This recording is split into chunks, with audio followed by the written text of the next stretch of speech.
یہ انڈیا کی ایک روٹین اپائنٹمنٹ اگر ہوتی تو اس کو زیر بحث لانے کی ضرورت نہیں تھی۔ پاکستان پہ حملے کر کے وہ اپنے انتخابات جیتنا چاہتے ہیں۔ بطور ایک ہمسایہ بھارت کو ہم یہی کہہ سکتے ہیں کہ جس راستے پہ آپ چل رہے ہیں یہ آپ کے ملک کی سالمیت کے لیے اچھا نہیں ہے۔ راہل گاندھی اگر یہ کہہ رہے ہیں تو اپنے ملک کے لیے وہ بہتر ایک آواز اٹھا رہے ہیں۔ بھارتی ذرائع ابلاغ میں خبر آئی ہے جی کہ پراگ جین کو را کا نیا چیف اپائنٹ کر دیا گیا ہے۔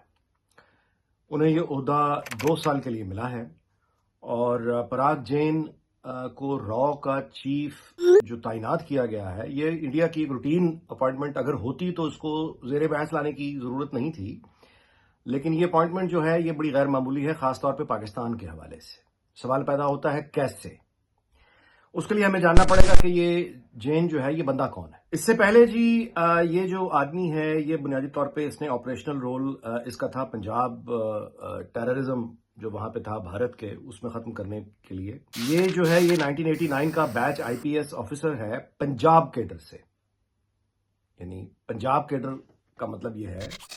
کہ را کا چیف اور پنجاب کیڈر مطلب ہے کہ پاکستان کو ظاہر ہے کہ ایک پنجابی زیادہ بہتر طریقے سے سمجھ سکتا ہے یا جان سکتا ہے۔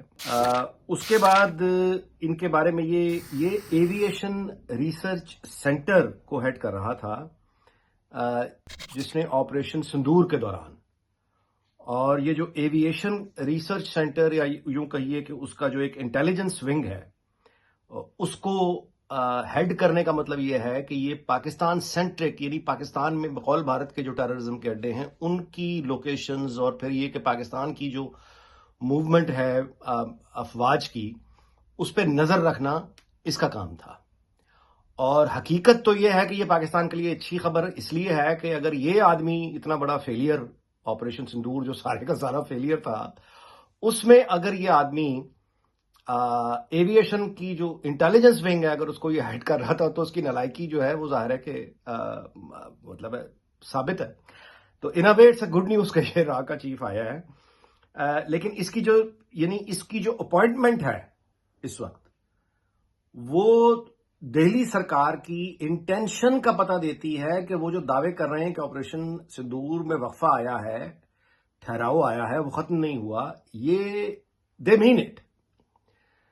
اس آدمی کو را کا چیف بنانے کا مطلب یہ ہے کہ یہ پورا بھارت اور اس کا جو انٹیلیجنس نیٹ ورک ہے وہ اب باقی کسی ملک پر توجہ نہیں دے رہا، وہ صرف اور صرف پاکستان اسپیسیفک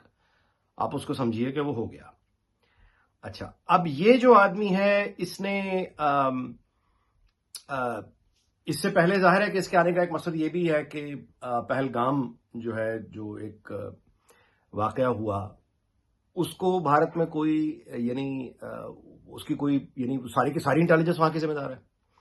نہ صرف یہ کہ وہ اس کو روک نہیں سکے بلکہ یہ کہ آج کی تاریخ تک ابھی تک یہ علم ہی نہیں ہے کہ وہ کون لوگ تھے جو آئے تھے، وہ کہاں گئے، انہیں زمین کھا گئی یا آسمان نگل گیا، اس کے بارے میں کوئی یعنی کوئی ایویڈنس کے ساتھ بھارت کو بات ہی نہیں کر سکا۔ انتہا یہ ہے کہ جو تصاویر شروع میں جاری کی گئی تھیں کہ یہ لوگ ہیں وہ بھی ساری کی ساری غلط ثابت ہو گئی ہیں کہ یہ لوگ نہیں تھے۔ تو اب یہ جو موو ہے بیسیکلی ایسے آدمی کو را کا چیف بنانا، یہ موو بتا رہی ہے کہ بھارت کے ڈیزائنز پاکستان پر اٹیک کرنے کے ابھی تک ختم نہیں ہوئے، اور جو بھی گڑبڑ پاکستان کے اندر وہ کروا سکے وہ کروانے کی کوشش کریں گے۔ ٹھیک ہے کہ ہمارے لیے ایک اچھی خبر ہے کہ نالائقوں کا ٹولہ تھا پہلے بھی وہاں بیٹھا ہوا، بری طرح سے انہوں نے پاکستان سے مار کھائی، اور وہی نالائق ہیں جو اسود بیٹھے ہوئے ہیں، وہ پھر اگر حرکت کو ایسی کریں گے تو پھر ان کو جواب ظاہر ہے کہ ویسے ہی ملے گا، شرمندگی والا۔ راہل گاندھی نے بنیادی طور پر یہ کہا ہے کہ بھارت کا جو سیکولر تشخص ہے وہ خطرے میں آ چکا ہے۔ اصل میں تو راہل گاندھی نے تو صرف یہ کہا ہے، لیکن بنیادی طور پہ آپ اس آواز کو بھارتی معاشرے کے ان تمام امن پسند اور باشعور لوگوں کی آواز سمجھیے جو کہ بھارت کی بھلائی یا بھارت کا مستقبل ایک سیکولر ملک میں دیکھتے ہیں، سیکولر نظام میں دیکھتے ہیں۔ وہ سارے لوگ جو دین فروشی اور مذہب فروشی کے خلاف ہیں، وہ سارے لوگ جو بھارت میں یعنی سیاست کرتے ہوئے اس میں ہندوازم کو لا کر ظلم کرنے کے خلاف ہیں، راہل گاندھی ان کی آواز بن کے بول رہے ہیں، اور یہ بالکل ایک درست بات ہے کیونکہ بھارت کو اتنا بڑا ملک، اتنی بڑی آبادی کا ملک جس میں اتنی پیچیدگیاں ہوں اور جہاں پہ کلاس ڈفرنس جو ہے وہ اپنی انتہاؤں کو پہنچا ہوا ہے، یعنی کہ امیر بہت ہی امیر ہے اور غریب وہاں بہت ہی غریب ہے. اور میں آپ کو جانبداری سے بتا رہا ہوں کہ آپ خود بھی اپنے طور پر اپنے ٹیلی فون پہ ہی بے شک آپ کسی بھی ایپ پہ ریسرچ کر لیجئے، وہ فیس بک ہو، وہ ٹک ٹاک ہو یا وہ یوٹیوب ہو.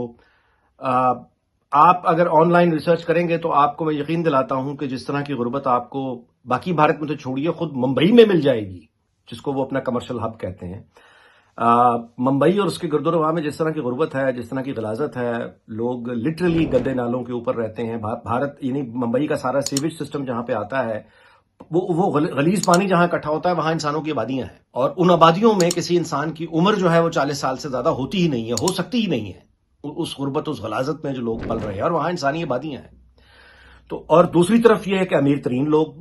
دنیا کے امیر ترین لوگ بھارت میں پائے جاتے ہیں، اسی شہر میں، ممبئی میں رہتے ہیں. تو اتنی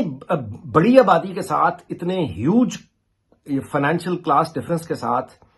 بھارت کو تو بہت پہلے ٹوٹ جانا چاہیے، تقسیم ہو جانا چاہیے تھا. اگر وہ ابھی تک بچا ہوا ہے تو اس کی وجہ صرف یہ ہے کہ وہ ایک سیکولر ملک ہے اور جمہوری ملک ہے. لیکن نریندر مودی نے ان دونوں چیزوں کو آ کے خطرے میں ڈال دیا ہے. راہل گاندھی نے بالکل ٹھیک کہا ہے کہ بھارت کا سیکولر تشخص اب بہت خطرے میں ہے. اب نہیں ہے ویسے، وہ کوئی کم از کم جب سے نریندر مودی وزیر اعظم بنا ہے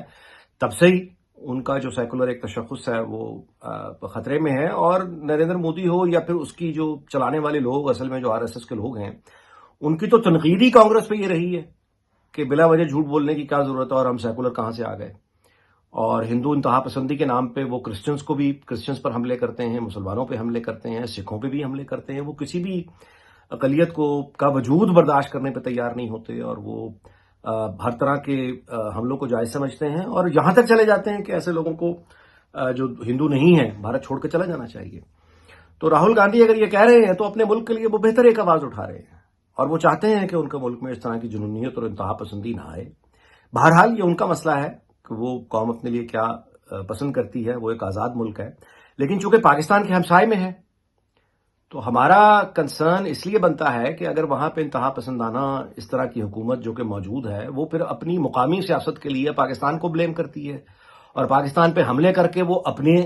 انتخابات جیتنا چاہتے ہیں، تو یہ ظاہر ہے کہ ہمارے لیے کنسرن کی بات ہے. لیکن چونکہ پاکستان ہمسایہ ہے بھارت کا اور ہمسائے بدلے نہیں جا سکتے، تو یہاں پہ بھی جو لوگ ظلم کے خلاف ہیں، پاکستان میں نفرت کے خلاف ہیں، جنگوں کے خلاف ہیں، امن اور دوستی اور تجارت چاہتے ہیں،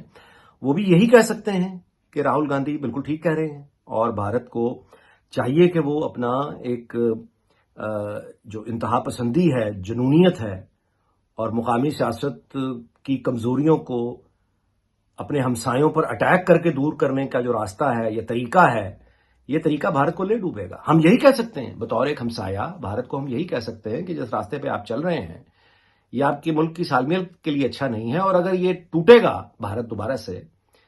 تو ایسا ممکن نہیں ہے کہ پاکستان پر اس کا اثر نہ ہو. پاکستان کو بھی اس کے نتائج ایک طرح سے بھگتنے پڑ سکتے ہیں، کیونکہ وہاں سے پھر ایک مہاجرین کا ایک ریلا ہے جو پاکستان کا رخ کر سکتا ہے. تو ہمارا بہت ایک طویل بارڈر ہے، تو ہم کتنے لوگوں کو سنبھال پائیں گے؟ ہم تو پہلے ہی یعنی اپنے رقبے کے حساب سے ہماری آبادی تو پہلے ہی بہت ہے. تو ظاہر ہے کہ we can only wish and hope and pray کہ بھارت کی جو ہمارا ہمسایہ ہے وہاں پہ عقل آئے اور جنونیت ختم ہو، اور وہ ایک انسانیت کے راستے پہ چلیں، اور اپنے تمام ہمسایوں کے ساتھ وہ عدل اور انصاف کی بنیاد پر معاملات کو سیٹل کریں.